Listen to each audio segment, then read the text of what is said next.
What do you do when you're trying to harvest your fish but you can't drain your ponds? Well, let's talk about it, shall we? Hello, my name's Tim. I'm out here in Uganda, Rukungiri.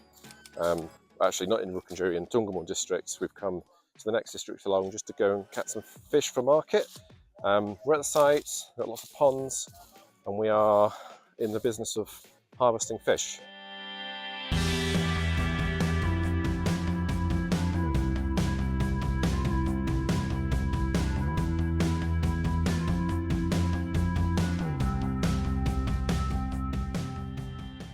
We're right next to the swamp, as you can see.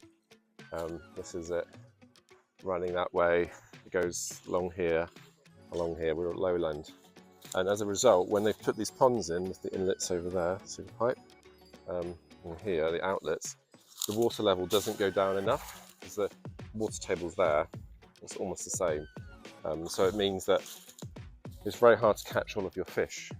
And you can see here, look at an outlet, but it's the same level as the water in the moment. So this is what you have to do. You have to keep going after your fish.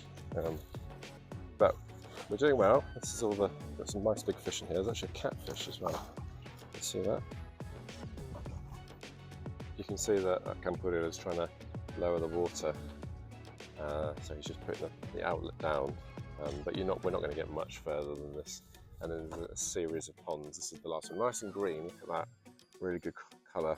My friend Will Leshen would be very impressed with that colour, because you get a lot of natural feeding from the water. So that's good because it reduces your costs as a farmer.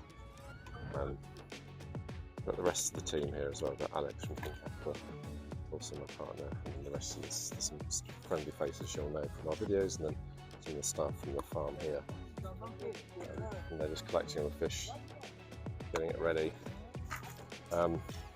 Yeah, so a nice site. I like how they've improvised. I think apart from the fact that you can't drain these ponds, which makes this part of the process where you're actually trying to get your product to market very difficult to do, and basically you just have to keep pulling all your nets through to get your fish, but inevitably you're going to miss something. If you're trying to renovate your ponds, clean them out, you can't do that. So over time, it's going to be very challenging for this farmer to carry on fish farming.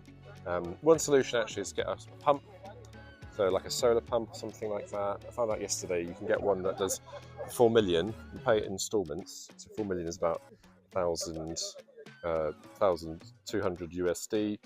It's about £1,000, 1,200 euros. You could put that in here and it goes up to a head of 80 meters. It's quite, well, I don't know about the flow actually, but that would pump this out, and then you would have to keep that running during the day. You could renovate your ponds, and then that would be one way to do it, but not ideal really. And it just goes to show some of the challenges that farmers can have here. But this, I mean, I'm definitely commending them for this green water. I think that's really, really strong, very good. And they've got a series of beautiful ponds that go all the way around this channel that's been dug. So yeah, there you go. This is how you manage your business if you're trying to do some pond farming, but you've come up against it in terms of the geography of your ponds. It's an important consideration when you're going to put your ponds in.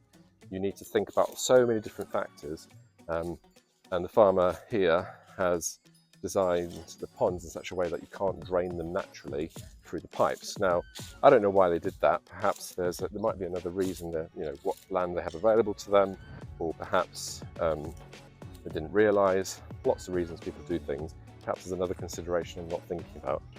So when you have problems like that, you can overcome them.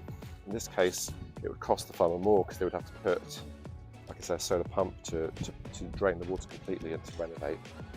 But there are solutions to these problems. What a beautiful sight of the farm and the hills in the distance. Anyway, my name's Tim. Thank you very much for watching this video. I hope you've enjoyed it, and we'll see you on the next video.